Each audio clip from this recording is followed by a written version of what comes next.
आपके इस YouTube channel true news for students पर। तो दोस्तों, ये जो टॉपिक है 2016 वाला जो मैटर है ना, ये कुछ ज़्यादा ही चर्चित है और ये पेज आप लोग भली भांति जानते होंगे, लेकिन मैं इसके ऊपर बात करने नहीं आया। मैं इसी 2016 वाले मुद्दे को 2016 के ही विज्ञापन से एक ऐसा चीज़ दिखाऊंगा जो शायद यूट्यूब पे आज तक आपने नहीं देखा है, और काउंसलिंग के बाद क्या होता है, कैसे प्रक्रिया आगे बढ़ती है, कैसे छात्रों को बाहर किया जाता है और किन विज्ञापन के शर्तों के आधार पर बाहर किया जाता है, ये सारी चीज़ें मैं आपको यहाँ पे दिखाऊंगा। तो इस वीडियो पर बने रहिएगा। वीडियो थोड़ा बड़ा जाएगी लेकिन आपको बहुत ज़्यादा हेल्पफुल होगी और आपको ये बात पूरी तरह से समझ में आ जाएगा 2016 वाला मैटर को कैसे आयोग बाहर करती है। आइए पहले इसके बारे में हम जान लेते हैं थोड़ा सा, जो सभी जानते हुए भी हैं, लेकिन फिर भी मैं चाहूँगा बता दूँ। देखिए, इस चीज़ को ध्यान से समझिएगा कि 1/8/2014 तक, जो 2014 में जब बहाली आई थी, तो 1/8/2014 तक जो है मिनिमम और मैक्सिमम एज रखा गया था। तो मिनिमम एज वालों को तो कोई दिक्कत नहीं हो रही थी, लेकिन मैक्सिमम एज वाले जो है परेशान थे और उन्होंने कहा कि पुरानी वैकेंसी है, इसको आप हमारे पक्ष में कोई फैसला सुनाइए। और उन्होंने जो है कोर्ट में जाकर के पिटीशन दायर किया। उसके बाद 2 सालों बाद इसका संशोधित विज्ञापन आया अकॉर्डिंग टू जजमेंट के अनुसार, और 2014 के जगह पर 2006, देखिए 2006 रखा गया, यानी कि आप 23/1/2006 में अगर 37 साल हो गए हैं तो आप फॉर्म भर सकते हैं। और 37 से लेकर 45 साल एज वालों के लिए ही फॉर्म भरना था, उसके नीचे वाले कैंडिडेट के लिए नहीं भरना था, उनको 14 में भरना था। लेकिन भूलवश कहिए या जानबूझ करके वो दोबारा 2016 में जब नोटिफिकेशन आया तो उसमें इन्होंने फॉर्म भरा, और साथ ही 2015 में क्वालिफाइड इंटर जो पास किए थे वो भी कैंडिडेट फॉर्म भरे। तो ये हुए फर्जी कैंडिडेट या गलत तरीके से भरने वाले फॉर्म। तो इनके साथ क्या होगा दोस्तों, इसी वीडियो पर हम बता देंगे आपको कि इनके साथ क्या होगा। तो आइए, ये तो आप देख लीजिए। अब हम आपको दिखाते हैं एक एक करके 2016 से संबंधित एक विज्ञापन जिसकी पूरी प्रक्रिया खत्म हो चुकी है। आइए दोस्तों, इतने दिनों तक मेरी वीडियो नहीं आने का मेन मकसद यही था कि मैं जब तक पूरी चीज़ नहीं खंगाल लेता ना, तब तक वीडियो नहीं लाता। तो खैर, यहाँ पे हम आए हैं बिहार महिला स्वास्थ्य कार्यकर्ता पदों पर नियुक्ति हेतु विज्ञापन। 2016 में ये भी विज्ञापन आया था। अगर महीने की बात करें दोस्तों, तो देखिए 24 फरवरी 2016 से लेकर 15 मार्च 2016 तक ये विज्ञापन का फॉर्म भरना था। टोटल पदों की संख्या 7000 थी। आप देख सकते हैं दोस्तों, ये विज्ञापन जब आया था, और ये विज्ञापन 17 फरवरी 2016 को आया था। यहाँ पे नीचे डेट आप देख सकते हैं, ठीक है। और देखिए यहाँ पे लिखा भी था, किसी प्रकार की पैरवी करने या कराने या गलत या पूर्ण सूचना देने पर अभ्यर्थित रद्द कर दी जाएगी। और ये जब फॉर्म आया दोस्तों, तो इसमें भी बड़ा लोचा हुआ। लोचा क्या हुआ दोस्तों, दिखा दूँ यहाँ पर जो एज की जो क्राइटेरिया रखी गई थी ना, ये रखा गया था 2007 तक का, दिनांक 5/1/2007 के प्रावधान के आलोक में। तो यहाँ पर भी दिक्कत आ गया दोस्तों, और ये भी गया कोर्ट के अंदर 2016 में ही। तो जब ये मामला कोर्ट में गया दोस्तों, तो 21/3/2016 को ही जजमेंट आ गया, यानी बहुत जल्द ही इसका जजमेंट आया। और यहाँ पे देखिए क्या आया दोस्तों कि बिहार महिला स्वास्थ्यकर्ता ANM के अभ्यर्थियों को इस विज्ञापन के माध्यम से सूचित किया जाता है कि स्वास्थ्य विभाग बिहार सरकार के प्राप्तांक इतना 8/3/2016 एवं अवमानवाद संख्या इतना इतना में दिनांक 24/2/2015 को माननीय उच्च न्यायालय द्वारा पारित आदेश के आलोक में अधिकतम उम्र सीमा की गणना हेतु कट ऑफ डेट 1999 माना जाए, यानी निर्धारित किया गया है ना। उक्त आलोक के बिहार महिला स्वास्थ्य कार्यकर्ता हेतु पूर्व में प्रकाशित विज्ञापन का अवधि विस्तार निम्न रूप से किया जा रहा है, यानी कि जो आपको 15 मार्च तक अंतिम तिथि था, अब क्या हो दोस्तों कि 13 अप्रैल तक अंतिम तिथि कर दिया गया, और 28 मार्च से फिर से दोबारा से यह फॉर्म ओपन हुआ। यानी कि लगभग 10 से 15 दिनों बाद फिर से ये फॉर्म भरना स्टार्ट हुआ, और यहाँ पर भी अंतिम तिथि आप देख सकते हैं। और बताया क्या गया दोस्तों कि नीचे आइएगा कि विज्ञापन को विज्ञापन की जो है अन्य शर्तें वो पूर्ववत रहेगी, यानी कि बाकी जितनी भी शर्त हैं वो पूर्ववत रहेगी। सिर्फ डेट बढ़ाया गया, 8 सालों की छूट यहाँ पर भी मिली। 1999 2007 से सीधे 1999 हुआ, और विज्ञापन को संशोधित समझा जाए, बस यही कहा गया। यानी जैसा कि आप 2016 में देखे होंगे इंटर लेवल का, वहाँ भी संशोधित विज्ञापन 2016 में आया 14 के बाद। वहाँ भी 8 सालों का छूट मिला। 2014 से लेकर के 2006 तक किया गया था उनको, अपर एज वालों के लिए। यहाँ पे सिर्फ भी अपर एज वालों के लिए ही छूट थी। अब दोस्तों हम बताते हैं कि आगे इनके साथ क्या क्या हुआ, ये जानकारी मैं आपको इस वीडियो के माध्यम से दूंगा। दोस्तों मैं बता दूं कि ये जो बहाली आई थी इसमें एग्ज़ाम नहीं हुए थे, ये मेरिट बेस पे था। जैसे कि आप जीडीएस देखते हैं, जो आपका क्या कहते हैं, पोस्ट ऑफिस से जब जीडीएस की बहाली आती है तो वो 10 के मार्क्स के बेसिस पे होता है। यहाँ पर भी उनके डिग्री और उनके अनुभव के अनुसार यहाँ पे ये बहाली थी लगभग 7,000 पदों पर, ठीक है। तो इनको डायरेक्ट काउंसलिंग में बुलाया गया था। दोस्तों बता दें वो 30/8/2016 में काउंसलिंग हुई और काउंसलिंग में 4500 अभ्यर्थियों को पहले बुलाया गया।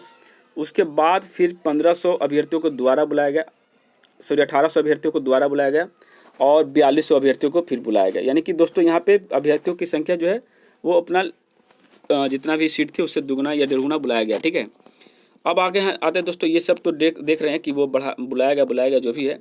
और यहाँ पर उनकी अंतिम जो है सूची जारी की गई थी कि जो भी आप डॉक्यूमेंट्स है वो उसको लेकर के आप आइए। 23/1/2017 यानी कि 1 साल बाद इनका काउंसलिंग के लिए तिथि बनाया गया। और ये देख सकते हैं रोल नंबर वाइज डेट यहाँ मेंशन था। तो अब हम वो जब काउंसलिंग हो जाती है दोस्तों, काउंसलिंग के बाद क्या हुआ वो मैं आपको दिखाऊंगा कि आखिर कैसे किस शर्त के अनुसार जो है छात्रों को बाहर किया गया। देखिए 20/1/2019 यानी लगभग 2 सालों बाद फिर इनका जो है रिजल्ट आया कि एएनएम का परिणाम आयोग के वेबसाइट पर प्राप्तांक के अनुसार 2/11/2018 के द्वारा प्रकाशित किया गया था। यानी कि 2018 में प्रकाशित हुआ।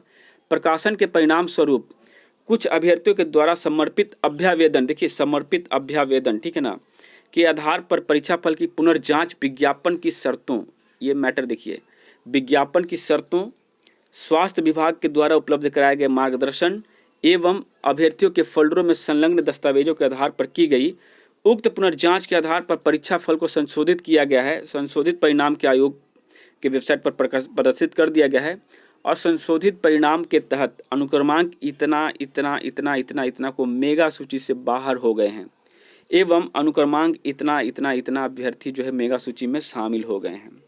तो दोस्तों ये देख रहे हैं ना, जो आप देख रहे होंगे कि जब 2016 में संशोधित विज्ञापन आया था उसमें लिखा था कि बाकी शर्तें यथावत रहेगी। यानी जो शर्तें पहले से मेंशन थी 2014 में वो सेम रहेगी, सिर्फ अपर एज वालों को छूट था।